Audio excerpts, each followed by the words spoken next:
movie recap လုပ်မယ်ဆိုရင်တော့ကျွန်တော်တို့ပထမဆုံးလုပ်ရမှာ YouTube ထဲမှာတွားပြီး video download ဆွဲရမှာဖြစ်ပါတယ် YouTube ထဲမှာ search bar ကိုတွားပါမယ်ကျွန်တော်တို့ search bar ကိုတွားပြီးတော့ movie recap short ဆိုပြီးရှာရမှာပါအဲဆိုတော့အများကြီးပေါ်လာမှာပါဒါပေမဲ့ကျွန်တော်တို့က movie recap short အပြင်မှာအရှိမ movie အရှိမပေါ့နော် Chinese ဒါမှမဟုတ်လဲ Korea ဖြစ်ဖြစ်စသဖြင့်ပေါ့ဗျာအဆင်ပြေမဲ့ဟာတစ်ခုခုကိုထည့်ပြီးတော့ movie recap short ဆိုပြီးရှာလို့ရတယ်ပေါ့နော်အင်္ဂလိပ် movie recap short ဖြစ်ဖြစ်ပေါ့အဲ့လိုမျိုးရှာလို့ရပါတယ်ကျွန်တော်တို့ကိုကြိုက်တဲ့ video ကိုတွေ့ပြီဆိုရင်တော့ copy link ယူရမှာ copy link ယူပြီးတော့ Vimeo မှာ down အောင်မယ်ပေါ့နော်ကျွန်တော်တို့ down ပြီးပြီဆိုတော့မ down ပြတော့ဘူးပေါ့နော်ကျွန်တော်တို့က video လောက်မှာဖြစ်တဲ့အတွက် CapCut ထဲဝင်ရပါမယ် CapCut ထဲဝင်ပြီးတော့ new video ကိုနှိပ်မယ်အဲ့ပြီးမှကျွန်တော်တို့ကို down ထားတဲ့ video ကိုထပ်နှိပ်မယ်ပေါ့နော်ကျွန်တော်ကတော့ကားမောင်းလိုင်စင်ဖြေရနဲ့ပတ်သက်တဲ့ video လေး down ထားတာဖြစ်တဲ့အတွက်အဲ့ video လေးကိုပဲရွေးလိုက်ပါတယ် edit တဲ့နေရာကိုရောက်ရင်တော့ကျွန်တော်တို့ကဒီ video မှာအင်္ဂလိပ်လိုအတန်အတွက်ပဲပါနေရပေါ့အဲ့ဒါကိုကျွန်တော်တို့ကမြန်မာလိုပြောင်းရမှာပေါ့မြန်မာလိုပြောင်းဖို့အတွက်ဆိုတော့ဒီဗီဒီယိုမှာပါတဲ့စာတွေကိုအင်္ဂလိပ်စာတွေကိုအရင်ဆုံးမြန်မာလိုပြန်ရမယ်အဲ့ဒီအတွက်ကျွန်တော်တို့ကအင်္ဂလိပ်လို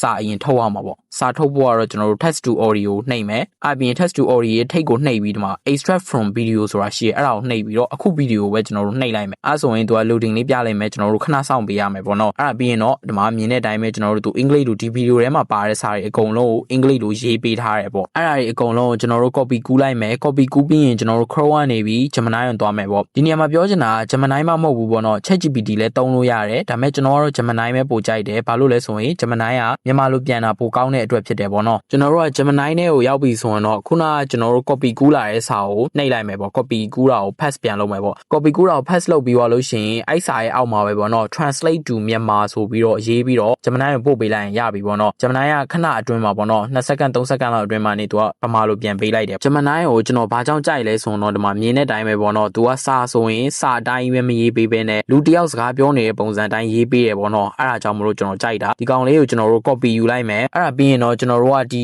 copy ကူးထားတာကို note ထဲမှာဝင်ပြီး paste ပြန်လုပ်မယ်ပေါ့နော် paste လုပ်မယ် paste လုပ်ပြီးရင်သူစာတွေကိုတိကျပြန်စစ်မယ်အင်္ဂလိပ်လိုတွေဘာတွေများပါနေမလားပေါ့ဒါကလိုလိုမဲစစ်တဲ့သဘောပေါ့နော်အင်္ဂလိပ်လိုတွေဘာတွေပါနေလို့ရှိရင်ကျွန်တော်တို့ပြန်ဖြတ်မယ်မြန်မာလိုပြန်ရေးမယ်အဲ့လိုမျိုးလုပ်ဖို့အတွက်ပေါ့နော်စစ်ပြီးလို့မှန်သွားပြီဆိုရင်ကျွန်တော်တို့အကုန် copy ပြန်ကူးမယ်အဲ့ဒါပြီးရင်ကျွန်တော်တို့ Google AI Studio တွေကိုသွားမှာပေါ့ဒီမှာကျွန်တော်တခုပြောချင်တာကတော့ပေါ့နော်ကျွန်တော်ကတော့ဒီ Google AI Studio သုံးရင်ဒီ Touch VPN ကိုသုံးတယ်ပေါ့ brother တို့ကတော့သုံးလဲရတယ်မသုံးလဲရတယ်ဒါပေမဲ့ကျွန်တော်ကတော့ VPN သုံးမှပဲဒီ Google AI Studio website တွေဝင်လို့ရတယ်ပေါ့ VPN မသုံးရင်တော့ကျွန်တော်ဝင်လို့မရဘူးပေါ့အဲ့ဒါကြောင့်မလို့သုံးတာဖြစ်ပါတယ်တကယ်လို့ brother တို့က VPN မသုံးမဲနဲ့ဝင်လို့ရတယ်ဆိုရင်လည်းကိစ္စမရှိပါဘူးဒါဆိုရင်တော့ကျွန်တော်တို့ VPN လည်းဖွင့်ပြီးဆိုတော့ Google ကနေပဲ Google AI Studio ရဲ့ website တွေဝင်လိုက်မယ်ပေါ့နော် line ကမကောင်းတော့ကျွန်တော်ကတော့နည်းနည်းလေးစောင့်ရတယ်ပေါ့ Google AI Studio ရဲ့ရောက်ပြီဆိုတာနဲ့ကျွန်တော်ကတော့ဒါမျိုးတန်းပေါ်တယ်ပေါ့နော်ဒါပေမဲ့ brother တို့ကတော့အကောင့်မဝင်တော့ရင်တော့ပေါ်မှာမဟုတ်ဘူးပေါ့နော်ဒီလို brother တို့ကအကောင့်လည်းမဝင်တတ်ဘူးဆိုတော့ကျွန်တော်နောက်ဗီဒီယိုမှာ Google AI Studio တွေကိုဘယ်လိုဝင်ရမလဲဆိုတာတင်ပေးမယ်ပေါ့နော်ကျွန်တော်တို့ဒီ Google AI Studio ရဲ့ရောက်ပြီဆိုတော့ညာဘက်တောင်အပေါ်ဆုံးမှာရှိရပေါ့နော်အဲ့အဆက်30လို့ပါလို့နှိပ်လိုက်မယ်အဲ့မှာဆိုရင်ကျွန်တော်တို့ multi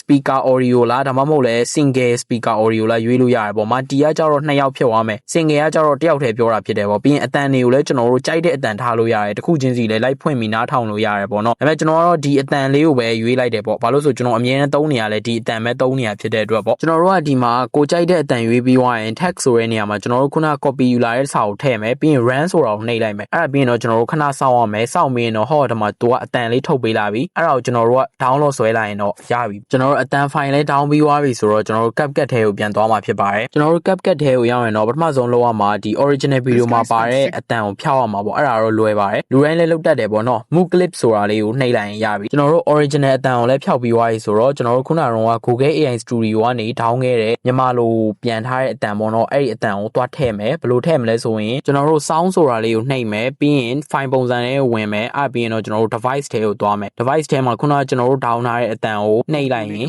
ရပြီပေါ့နော်ကျွန်တော်တို့အတန်ရလာပြီဆိုရင်တော့အတန်ကိုဒီ volume အတိုးအလျှော့လုပ်မယ်ပေါ့နော်ကျွန်တော်ကတော့ volume အမြဲအဆုံးထိတင်ထားတယ် brother တို့ကတော့အဆင်ပြေလို့ထားလို့ရတယ်ပေါ့နော်ကျွန်တော်တို့ကအတန်ကိုလည်းချိန်ပြီးသွားပြီဆိုတော့ဒ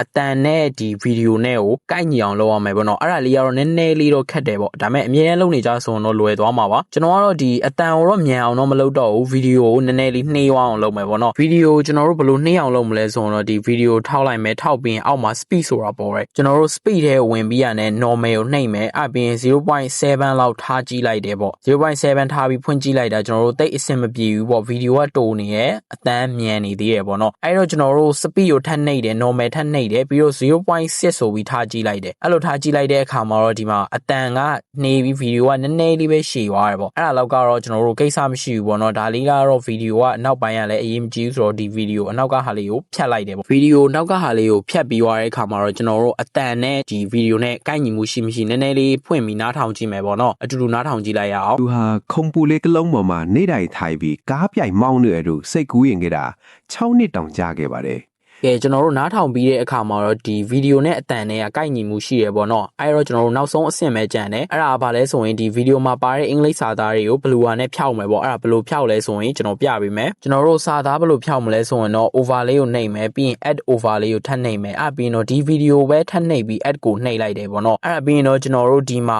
မြင်တဲ့အတိုင်းပဲ volume ကိုလုံးဝဖြောက်လိုက်မယ်ကျွန်တော်တို့ volume ဖြောက်ပြီးသွားရင်တော့ကျွန်တော်တို့အခု over လေးတုံးလိုက်တဲ့ဗီဒီယိုကိုလည်းကျွန်တော်တို့ပထမဗီဒီယိုလည်းမျိုးပဲပေါ့နော်ဒီ speed ကိုနှိပ်မယ် 0.6 ထားပေးမယ်ပေါ့ 0.6 ထားမယ်ပြီးရင်အနောက်မှာရှိနေတဲ့ရှည်နေတဲ့ဟာလေးကိုဖြတ်ပေးလိုက်မယ်ပေါ့နော်ဒီလိုဆိုတော့ကျွန်တော်တို့အပေါ်ဗီဒီယိုနဲ့အောက်ဗီဒီယိုကအတူတူကွက်တိတူညီစွာလေးဖြစ်သွားပြီပေါ့နော်ဗီဒီယိုညီသွားပြီဆိုတော့ကျွန်တော်တို့အောက်ဗီဒီယိုနှိပ်မယ်ပြီးရင် split ကိုနှိပ်မယ်ပေါ့အဲ့ထဲမှာကျွန်တော်တို့ over လေးကိုရွေးလိုက်မယ်ပေါ့နော် over လေးကိုရွေးပြီးသွားရင်တော့ဒီအောက်ဗီဒီယိုနဲ့အပေါ်ဗီဒီယိုကိုဒီစလုံးလေးပေါ့နော်စလုံးလေးကိုကိုက်ညီအောင်လုပ်ပေးရမယ်ပေါ့နော်စလုံးလေးကိုတဖြည်းဖြည်းချင်းကိုက်ညီအောင်လုပ်လိုက်မယ်ဒီလိုဆိုရင်စလုံးလေးကကိုက်ညီသွားပြီပေါ့နော်စလုံးကိုက်ညီသွားပြီဆိုတော့ကျွန်တော်တို့ normal ကိုပြန်နှိပ်ပြီးတော့အမှန်ချစ်ကိုနှိပ်လိုက်ပါမယ်အဲ့ဒါပြီးရင်တော့ကျွန်တော်တို့ effect ထဲကိုသွားမယ်ပေါ့ effect ထဲမှာ blue ဆိုပြီး search bar မှာရိုက်ရှာမယ်ထိတ်ဆုံးမှာပေါ်လာမယ်ဒါမှမဟုတ်လဲနည်းနည်းရှာကြည့်လိုက်ပေါ့ဒီ blue လေးပေါ့အဲ့ဒါလေးကိုနှိပ်ပြီးရင် blue ဖြစ်သွားပြီပေါ့ကျွန်တော်တို့ blue လုပ်ပြီးသွားရင်တော့ဒီအောက်မှာရှိတဲ့ဟာလေးတွေကိုဟိုနောက်ဆုံးထိဆွဲလိုက်မယ်ပြီးရင်အဲ့မှာ mask ရှိတယ်ပေါ့ mask ထဲမှာကျွန်တော်တို့ဒီ rectangle ကိုရွေးလိုက်မယ်ပေါ့ဒီ rectangle ပေါ့အဲ့ rectangle ကကြတော့အမျိုးအတိုး short လုပ်မယ်ပေါ့ကြီးကျွန်တော်တို့ဒီစာကိုဖြောက်လို့ရမယ် site ပေါ့ဗျာကိုအဆင်ပြေသလိုကြည့်ပြီးလုပ်မယ်ပေါ့ဗျာเนาะကျွန်တော်အဲ့ rectangle အတိုင်းပဲဒီစာကိုဖြောက်လို့ရမယ် site လုပ်လိုက်မယ်အပြီးကျွန်တော်ဒီစာကိုဖုံးလိုက်မယ်ပေါ့ကျွန်တော်တို့ဘောင်အပြည့်ခတ်လိုက်တာပေါ့ brother တို့ကဘောင်အပြည့်မခတ်ချင်လဲရတယ်စာလေးတနေရာတွေပဲကွက်ပြီးလုပ်ချင်လဲရတယ်စင်ပြေသလိုလုပ်ပါကဲဒါဆိုရင်တော့စာကို blue နဲ့ဖုံးပြီးသွားပြီပေါ့เนาะဒါဆိုဗီဒီယိုကိုကျွန်တော်နဲ့တူတူကြည့်လိုက်ရအောင်6နှစ်တောင်ကြာခဲ့ပါတယ်6နှစ်ပြည့်တဲ့အခါမှာတော့သူဟာကားမောင်းလိုင်စင်စစ်ဆေးပွဲကိုဖြည့်ဆို့ဖို့ဆုံးဖြတ်လိုက်ပါတယ်export ထုတ်လိုက်တာနဲ့ကျွန်တော်တို့ပတ်စံတပြားမှမကုန်တဲ့ movie recap အတူလေးတစ်ခုကိုရရှိသွားပါပြီ